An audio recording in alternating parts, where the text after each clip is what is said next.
হুদা দরবার শরীফের বর্তমান গদ্দিনী শিল্পী, বাংলাদেশ তালিমে হিজবুল্লাহর কেন্দ্রীয় আমির, সোনাকান্দা বহুমুখী কামিল মাদ্রাসা স্বনামধন্য অধ্যক্ষ উস্তাদুল উলামা শরীফুল হাদিস আমির শরীয়ত রাহনুমায়ে তরিকত মুর্শিদে বরকত শাহ সুফি আলহাজ হযরত মাওলানা মুহাম্মদ মাহমুদ রহমান পিসানের কেবলা হুজুর কেবলাকে তিনি মূল্যবান নসিহত পেশ করার জন্য অত্র মাহফিল কমিটির পক্ষ থেকে সবাইকে অনুরোধ করছি। আসসালামু আলাইকুম ওয়া রাহমাতুল্লাহি তাআলা ওয়া বারাকাতুহু। আসসালামু আলাইকুম ওয়া রাহমাতুল্লাহি ওয়া বারাকাতুহু। নাহমাদুহু ওয়া নাস্তাঈনুহু ওয়া নাস্তাগফিরুহু ওয়া নু'মিনু বিহি ওয়া নাতাওয়াক্কালু আলাইহি ওয়া নাউযু বিল্লাহি মিন শুরুরি আনফুসিনা ومن سيئات أعمالنا من يهده الله فلا مضل له ومن يضلله فلا هادي له ونشهد أن لا إله إلا الله وحده لا شريك له ونشهد أن سيدنا ونبينا وشفيعنا ومولانا محمدا عبده ورسوله الذي أرسله بالحق بشيرا ونذيرا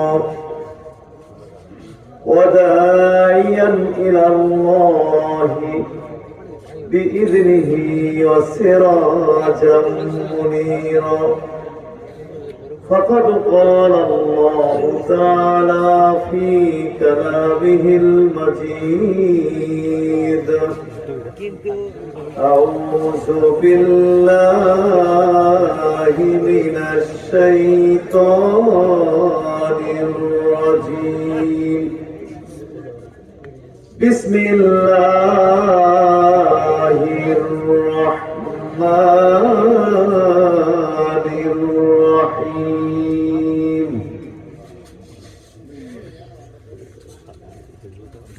فإذا قضيت الصلاة فانتشروا في الأرض وابتغوا من فضل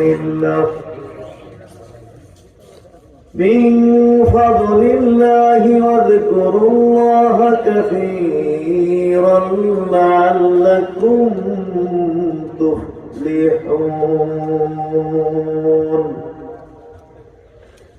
إن الله وملائكته يصلون على النبي يا أيها الذين آمنوا صلوا عليه وسلموا تسليما صلى الله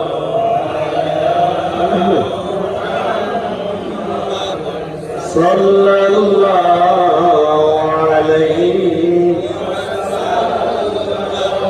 صلى الله على محمد صلى الله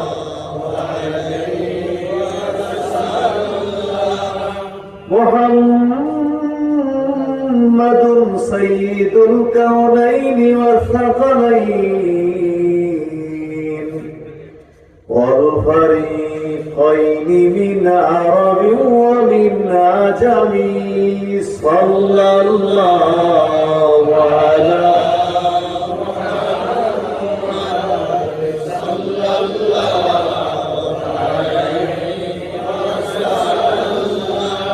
صلى الله على محمد صلى الله عليه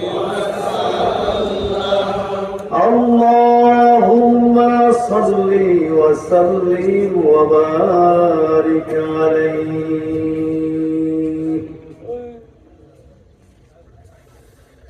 الحاج مولانا সৈয়দ আব্দুল মান্নান পীর সাহেব রহমাতুল্লাহ আলাইহির প্রতিষ্ঠিত চণ্ডীদার মান্নানিয়া দরবার শরীফের 65তম বার্ষিক ওয়াজ ও ইসালে সাওয়াবের মাহফিল।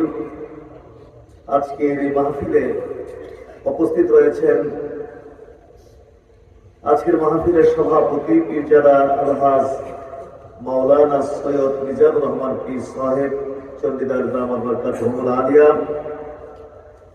সহ সভাপতি আলহাজ মাওলানা মাস্টার আব্দুল বারী সাহেব খলিফা সোনাকান্ত দরবার শরীফ। উপস্থিত রয়েছেন হযরত মাওলানা আবু বকর সিদ্দিক রহমানী খলিফা সোনাকান্ত দরবার শরীফ, হযরত মাওলানা সফিউল্লাহ সাহেব মহাসচিব বাংলাদেশ তালিম হিজবুল্লাহ ও খলিফা সোনাকান্ত দরবার শরীফ, হযরত মাওলানা আলাউদ্দিন বিন জিয়া খলিফা সোনাকান্ত দরবার শরীফ, হযরত মাওলানা খন্দকার তাওহীদুল ইসলাম দিশারাবাড়ি কসবা, হযরত মাওলানা খলিলুর রহমান নুরি মুআল্লিম চণ্ডীদার মান্নানিয়া দরবার শরীফ এবং আজকের মাহফিলের খেদমতে যিনি আছেন পীরজাদা সৈয়দ মুখলিসুর রহমান মান্নানী পীর সাহেব চণ্ডীদার মান্নানিয়া দরবার শরীফ ও খতিব কুটি চৌমুহনী বাস স্ট্যান্ড জামে মসজিদ এবং আমন্ত্রিত অন্যান্য অতিথিবৃন্দ, আমন্ত্রিত ওলামায়ে কেরাম, আমার সামনে উপবিষ্ট চণ্ডীদার গ্রামবাসী সহ কসবা উপজেলা বিভিন্ন এলাকা থেকে আগত সালিকিন তরিকত এবং মুআজ্জাজ হাজরিন, লাখ লাখ কোটি কোটি শুকরিয়া আদায় করি সেই মহান আল্লাহ তাআলার প্রতি যিনি আমাদেরকে আজকের এই গুরুত্বপূর্ণ মাহফিলে, বরকতপূর্ণ মাহফিলে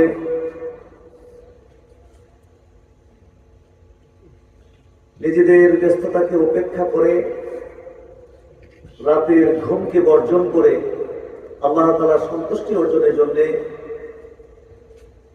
দ্বীনি ইলম অর্জন করার জন্য সুস্থ রেখে আমাদেরকে আজকের মাহফিলে হাজির করলেন। সেই মহান আল্লাহ তাআলার প্রতি আমরা শুকরিয়া আদায় করব। অন্তরের অন্তঃস্থল থেকে আমরা সবাই একবার পড়ি আলহামদুলিল্লাহ। সুস্থ থাকা এটা অনেক বড় নিয়ামত। আল্লাহ তাআলা যে সমস্ত নিয়ামতগুলো আমাদেরকে দিয়েছেন তার মধ্যে শ্রেষ্ঠতম একটি নিয়ামত হচ্ছে সুস্থ থাকা।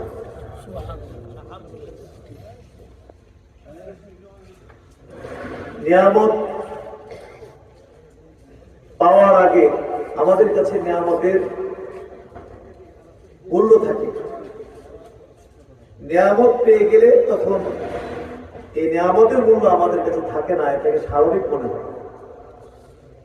আমাদের যাদের চোখ আছে, দৃষ্টি শক্তি আছে, আমাদের কাছে এটা তেমন বেশি গুরুত্বপূর্ণ নয়, স্বাভাবিক বিষয়। কিন্তু যারা চোখে দেখে না, দৃষ্টি শক্তিহীন, দৃষ্টি শক্তি নেই, তারা বুঝবে যে চোখের যে কত দাম। যারা কানে শোনে না, শ্রবণ শক্তি নেই, তারা বুঝবে শ্রবণ শক্তির যে কত মূল্য।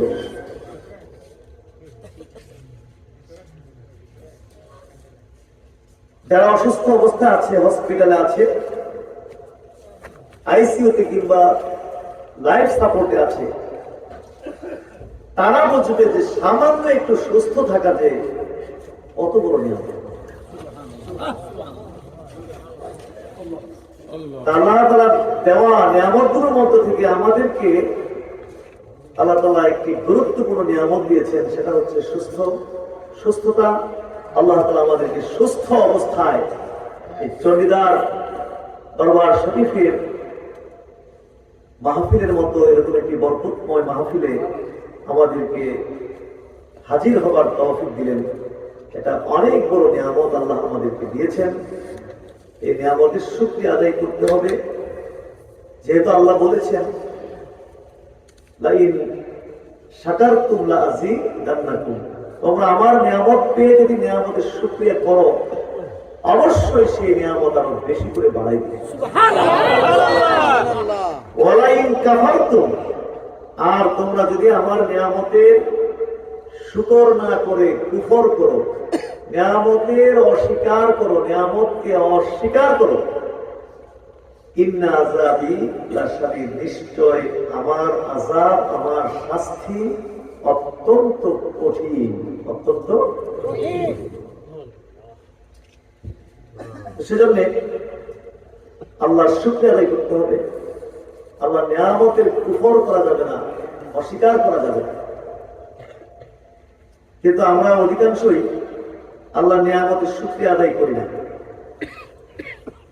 আল্লাহর নিয়ামতের শুকরিয়া আদায় করি না। আল্লাহর পক্ষ থেকে কিছু বিপদ আপদ আসলে এগুলোকে বড় করে দেখি, কিন্তু এর বিপরীতে কোটি কোটি নিয়ামত দিয়েছেন সেগুলো আমরা হিসাব করি না। হয়তো সামান্য কিছু বিপদ আপদ দেন না আল্লাহ, বিভিন্ন কারণে দেন। যেমন শাস্তির জন্য দিতে পারেন, পাপের শাস্তি স্বরূপ দিতে পারেন কিছু বিপদ আপদ, অথবা আমাদের কৃত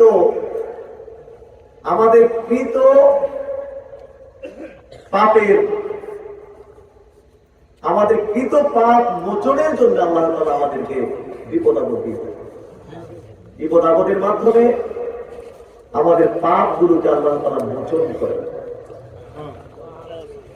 অথবা আমাদের গ্রেড উন্নয়নের জন্য, আমাদের মর্যাদাকে উঁচু নিচু করবার জন্য,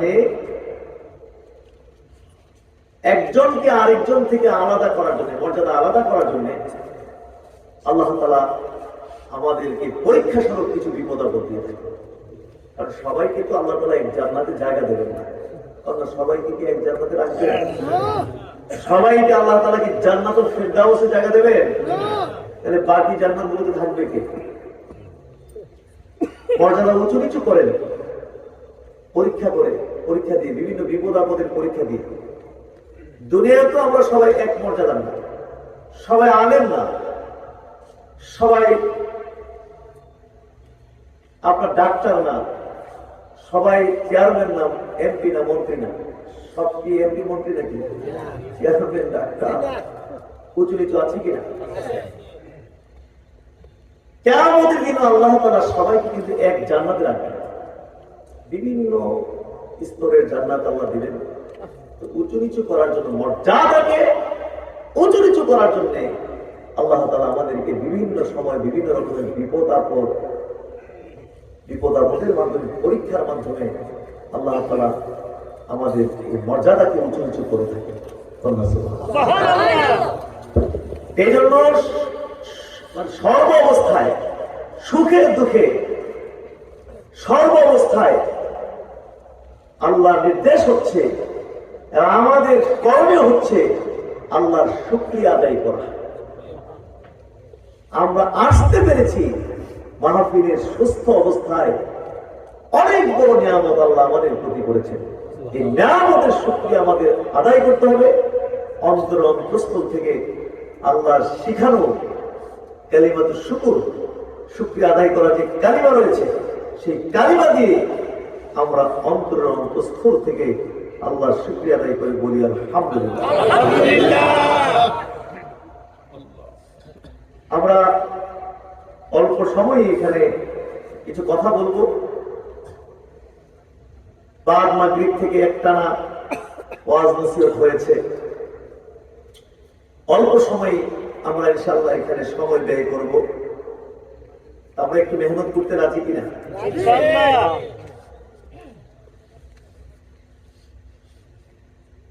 অল্প সময়ে ইনশাআল্লাহ বিদায় হব, যেহেতু আরো এক জায়গায় অংশগ্রহণ করতে হয়েছিল, যদিও একক মাহফিলই ছিল আমার, কিন্তু ধরফারের চেয়ারম্যান সাহেব অনেকদিন ধরে কামড়াকামড়ি শুরু করলো একটু তারিখের জন্য, হাতে কোনো তারিখও নেই। পরে উনি খুঁজে কেমনে বাইর করছে যে চণ্ডীদার দরবারের মাহফিল, আমরা সময় নষ্ট করবো না, ওখানে যাওয়ার পথেই শুধু একটু দোয়া করে দিলেই হবে, ওয়াজ বসতে লাগবে। অংশগ্রহণ করলাম। এরপরে দেখা গেল যে এই কথা বলার সময় তো মানুষ একরকম পড়ে, কাজের সময় আবার আরেক রকম ওখানে বেঁচে গেছে, লম্বা চড়া হয়ে গেছে। ওনার দোষ কি, আমাদের লম্বা চড়া হয়ে গেছে। যাকে তারপরও এটা আমাদের দিনের স্বার্থেই আমাদের সময়টা ব্যয় হয়েছে, কি বলে ঠিক না? দিনের স্বার্থেই আমরা সময়টা ব্যয় করেছি। আমরা অল্প সময় বিদায় হব। তো এখানে চণ্ডীদারের মানুষগুলো আছেন কিনা? গ্রামের মানুষ আছেন? আমি একটু যাচাই করতে চাই, কারা কারা এই গ্রামে আছেন চণ্ডীদারের, দেখি একটু হাত করেন। এটা একটু হিন্দু গ্রাম, অর্ধেক হিন্দু আছে এখানে এই গ্রামে। কারণ আমি সাধারণত টার্গেট করি যে গ্রামে গেলাম সেই গ্রামের লোকগুলো আছে কিনা, বুঝতে পেরেছেন কিনা? 1 নম্বর টার্গেট। ইচ্ছা করলে তো এখানে সোনাকান্ত দরবারের এরকম এবিলিটি আছে, এখানে 10-20 হাজার লোক সাংগঠনিক সিস্টেমে আপনাদের পুরো জেলা থেকে চণ্ডীদারে হাজির করা সোনাকান্ত দরবারের পক্ষে এটা কি কঠিন না সহজ? কিন্তু আমাদের কাছে এগুলোর গুরুত্ব অনেকটা কম। এখানে হাজার হাজার বিভিন্ন উপজেলা থেকে জেলা থেকে এখানে লোক হাজির করে এলাকার মানুষকে একটু দেখিয়ে দিলাম বা একটু শোনাও করলাম, এলাকার লোকদেরকে বুঝাই দিলাম যে সোনাকান্ত দরবার কাহাকে বলে।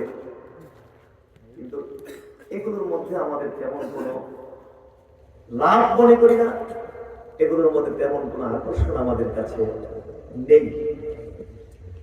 আমাদের টার্গেট থেকে যেই গ্রামে গেলাম সেই গ্রামের লোকগুলো আছে কিনা।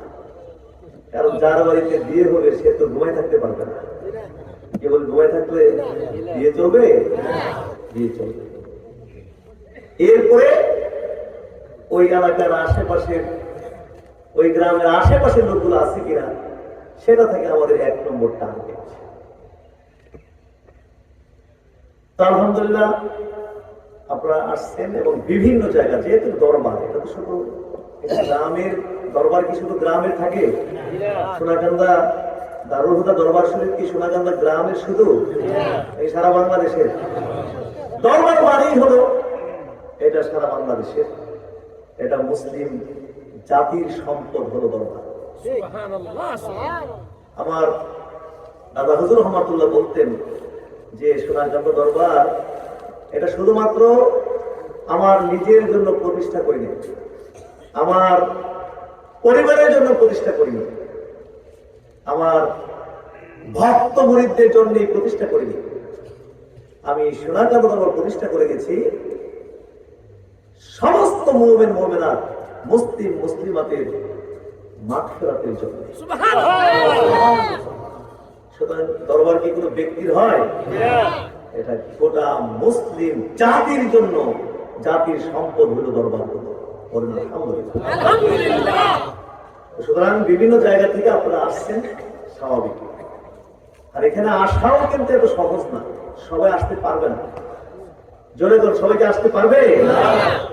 সোজা পথে চলা এটা অনেক কঠিন, সোজা রাস্তায় আসা বড় কঠিন, হেদায়েতের উপরে থাকা বড় কঠিন। বাঁকা রাস্তায় চলা একদম সহজ, খারাপ রাস্তায় চলা সহজ, একদম পানির মতো সহজ। কিন্তু সোজা রাস্তায় আসা কি কঠিন, হেদায়েতের উপরে চলা বড় কঠিন। যার জন্যে সমস্ত নবীরাই তার জাতিকে মুক্তির জন্য অনেক মেহনত করেছেন, কিন্তু খুব কম সংখ্যক লোকই সাড়া দিয়েছিল।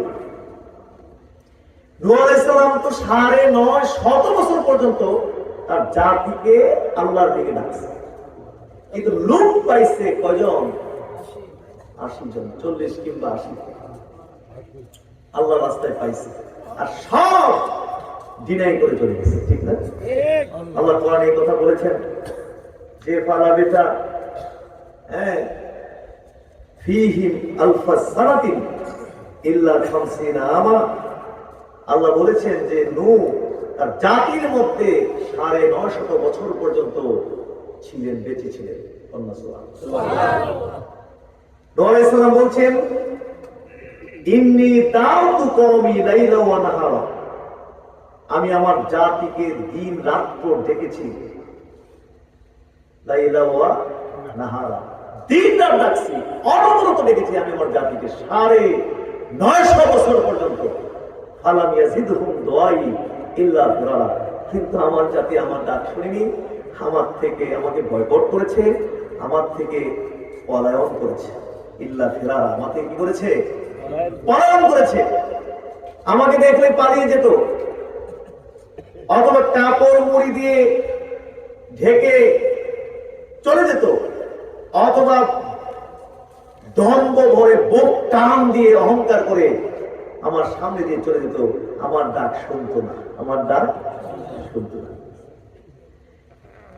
এত বড় জাদ্রেল নবী, পাওয়ারফুল নবী, 950 বছর পর্যন্ত ডাইকা মাত্র লোক পাইছে কয়জন? সোজা রাস্তা আসা কি সহজ না কঠিন? অনেক কঠিন। ইব্রাহিম আলাইহিস সালাম সারা জিন্দেগি ডেকেছেন, সমস্ত নবীরা, মুসা আলাইহিস সালাম, সমস্ত নবীগণ তার জাতির মুক্তির জন্য কঠোর মেহনত করেছেন, কিন্তু খুব কম সংখ্যক লোকই রাস্তা আনতে পেরেছেন। সব বয়কট করে এদিক সেদিক কেটে পড়েছে। সুতরাং এই মাহফিলে হাজির হওয়া এত সহজ না, অনেক কঠিন ব্যাপার। এই মাহফিলে হাজির হওয়া অনেক কঠিন ব্যাপার। বলেন না সুবহানাল্লাহ। সবার পক্ষে সম্ভব নয়, কারণ কয়েকটা শত্রু মোকাবেলা করে কিন্তু আপনাদেরকে এখানে আসতে হচ্ছে। কয়েকটি শত্রু, মানুষের 4টি শত্রু আছে। যদি আমাদের প্রত্যেকের শত্রু কয়টা? 4টা শত্রু। 2টা হলো ভিতরে শত্রু, আর 2টা হলো বাইরের শত্রু। আমাদের আভ্যন্তরীণ শত্রু হলো কয়টা? 2টা, আর বহিরাগত শত্রু হলো 2টা, মোট 4টা। ভিতরের শত্রুর মধ্যে 1 নম্বর শত্রু হচ্ছে নফস। যদি কোন 1 নম্বর শত্রু কি? নফস। আমাদের দুষ্ট নাকি দুশ্মন? নফস সবসময় আমাদেরকে খারাপ কাজের নির্দেশ দেয়, খারাপ কাজের দিকে উৎসাহিত করে, খারাপ কাজের দিকে আমাদেরকে পরিচালিত করে। এই নফসের সাথে লড়াই করে সঠিক রাস্তার উপরে থাকা কিন্তু এত সহজ নয়। যার কারণে আল্লাহ রাসূল, স্বয়ং আল্লাহ রাসূল কি বলেছেন নফসের ব্যাপারে? আল্লাহ রাসূল কি বলেছেন? এই নফস নামক শত্রুর ব্যাপারে আল্লাহ রাসূল কি বলেছেন? বলেছেন যে আল মুজাহিদু মান জাহাদা নফসা, সেই প্রকৃত মুজাহিদ যে তার নফসের বিরুদ্ধে জিহাদ করে। নফসের বিরুদ্ধে কি করে?